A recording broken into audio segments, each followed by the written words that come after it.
Louisiana's $2.4 billion a year seafood industry is playing a waiting game right now.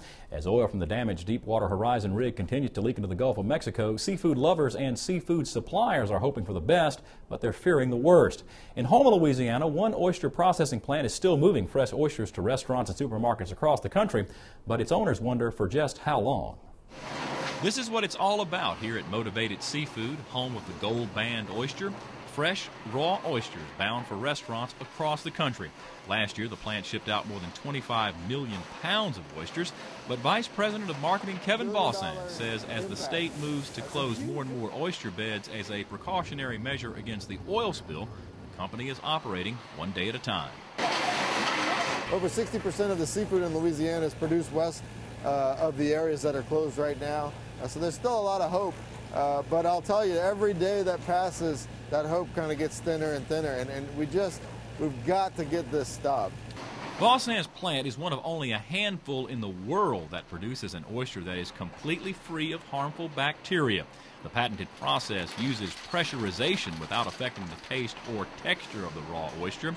But pressurization can't overcome the effects of oil should the state's oyster beds become contaminated by the spill. Even today, on the Far East at ground zero, as far as where things are starting to wash ashore, no oyster beds have been covered. So I think the state, along with industry, has done a very good job of doing these precautionary closures to avoid that scenario. Louisiana has over 7,000 miles of coast if you trace it along the edge. Right now, probably 1,000 or 2,000 of those miles is affected, but that leaves 5,000 miles that we can still harvest from safely. We earned that today. But out here in Cocodrie, where so far oystermen have continued to bring in the daily catch, the worry about what tomorrow holds is ever present. We work 50 sacks every day, 7 days a week.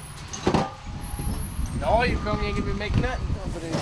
Bossan says he too is apprehensive about what the future holds. His shuckers continue cracking open oysters by the thousands as his warehouse continues to fill with sacks from the coast.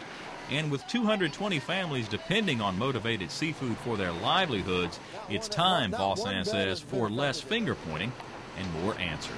Well, right now we're focused on trying to help people find solutions and move forward. There's a whole lot of seafood that's good out there right now, but if we talk about the potential, the worst case scenario is there's a lot of plants like ours that just simply won't have anything to do. Kevin Bossan says demand for Louisiana oysters has actually spiked in recent weeks as buyers anticipate further complications from the spill. Again, right now, no oyster beds have been directly impacted by the oil spill. The closures of the beds are simply a precautionary measure while state officials work to analyze and continue to test the safety of Louisiana Gulf seafood.